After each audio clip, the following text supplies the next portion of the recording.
In this episode's playthrough, we're taking you to the first city. It's the first human colony in Enoch, established by the ECA shortly after their arrival. The huge structure in the background is actually one of the engines of the SM Flores, the massive spaceship you and the rest of humanity used to travel from Earth to Enoch. It was brought down to the surface of the planet to serve as a temporary power source for the colony. But when the first big anomaly storm hit the first city, the engine was damaged and at the risk of a meltdown. And after a few months of initial panic and chaos, that's exactly what happened. The engine's nuclear reactor exploded, blanketing many areas with heavy radiation. With the city having lost its main source of energy, and most of the water and food becoming unsafe to consume, many perished in the aftermath. After the anomaly storms, riots, and decades of war, both inner city and the slums surrounding it have long been abandoned by the authority and most of its inhabitants. This is hostile territory now, and many of them roam around, trying to scavenge for scraps while navigating through the pockets of radiation and monster nests. Our mission here is to find and obtain an old truck, which belongs to an important ECA scientist called Zahidi. Zahidi claims something on this truck holds invaluable information about the anomaly and the mysterious signal. For now, we only faced humanoid enemies on our path. But the first city will introduce us to a new threat, the Perforo. Like most of the monstrous creatures seen on Enoch, the Perforo was a pre-existing species that rapidly evolved by the corruption of the anomaly. And it was one of the first hostile creatures that attacked the colony in its early years. One thing is certain though, their strength is in numbers. Even a battle-hardened Outriders often left with only one option when facing a swarm: run. Let's join our pyromancer Nova and see what she's up to on her mission to find Zahidi's truck.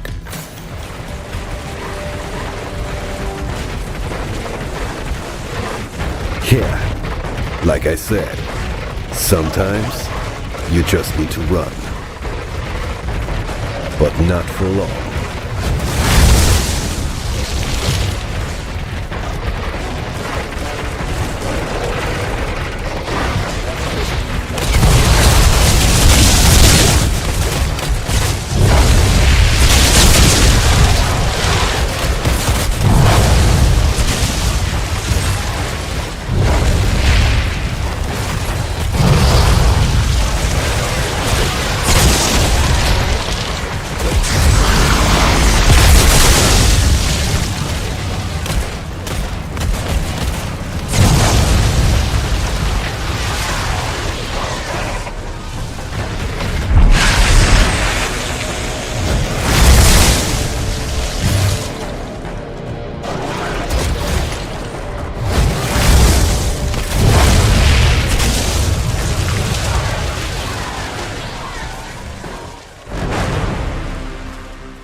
Let's take a quick moment to talk about a pretty important feature: UI.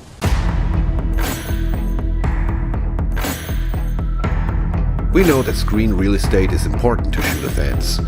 There's a lot of information that needs to be delivered, and players have various preferences in terms of the hierarchy of information. We're conscious that different people want different things from an RPG shooter. Some people like seeing everything, from damage, numbers, quest trackers to life bars and more, while others might want a more pure shooter experience. Everyone falls in different places on that spectrum, so we made sure to include options to customize your UI experience however you like. Let's see if I can clear up my screen a little. I really want to take in the view today, so I'm changing my HUD to a more minimal shooter style UI. Let's return to our pyromancer Nova now. She made good progress through the ruins of First City and is now heading towards a giant drawbridge.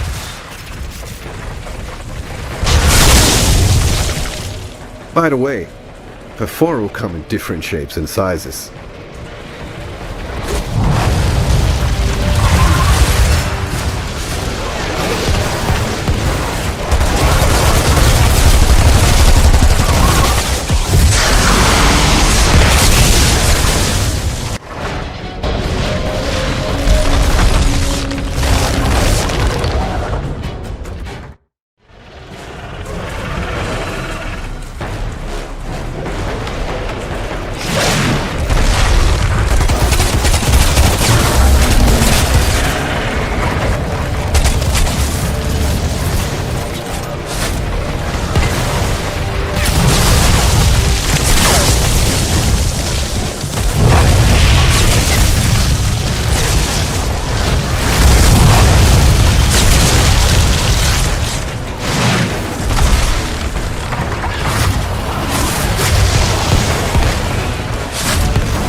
Thank you, Sven.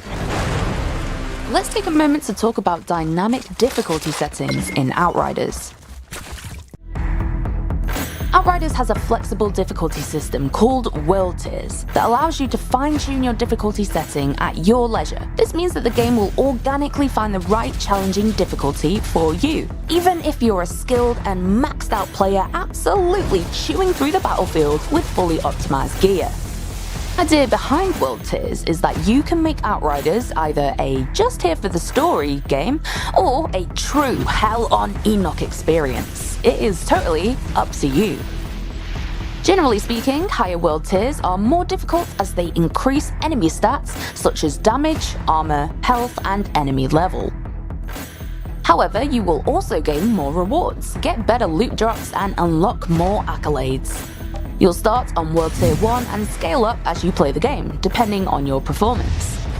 When you eventually get up to the higher world tiers, you will get to a point where you will need to optimize your gear and build accordingly in order to continue to progress.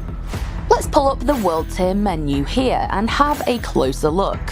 As you can see, world tiers can be manually adjusted on the fly, depending on how you're currently doing. You'll gain experience in combat towards unlocking the next world tier, should you be playing on the highest world tier possible for your character. This experience is separate from the character level but is accumulated much in the same way. Experience from quests doesn't contribute to world tier experience, but quest combat does. Where is he? Inside the bunker up the hill.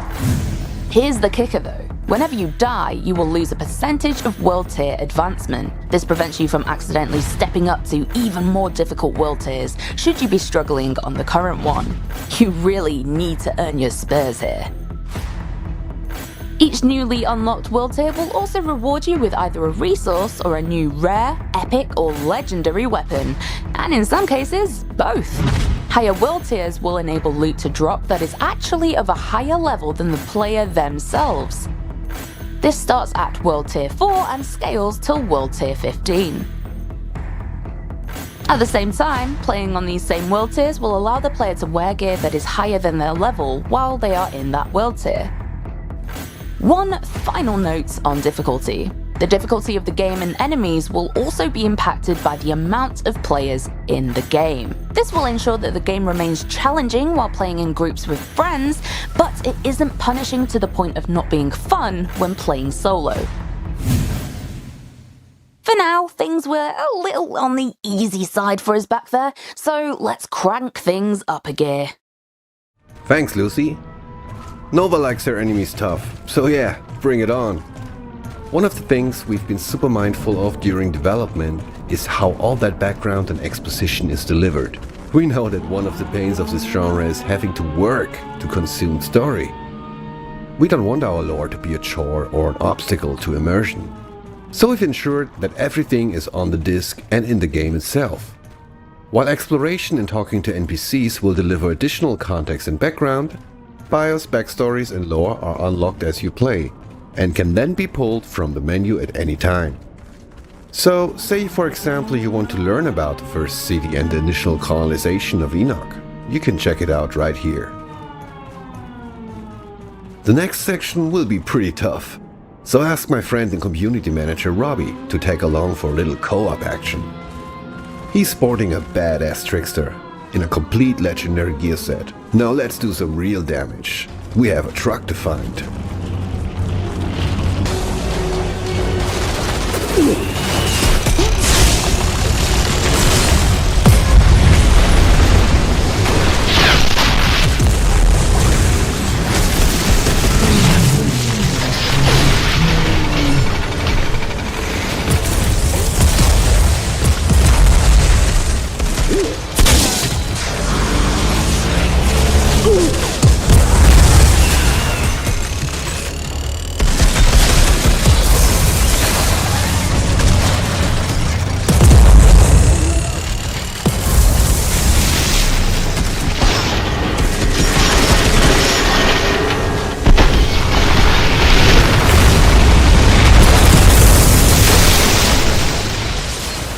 In the interest of time and to keep some surprises for you, we're going to skip ahead a little now.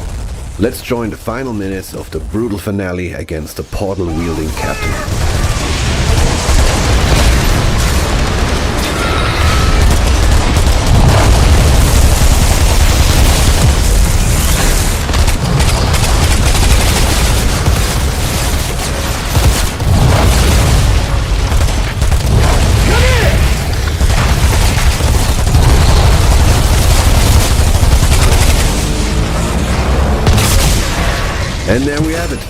captain left us a nice piece of armor. And yeah, a couple of limbs too.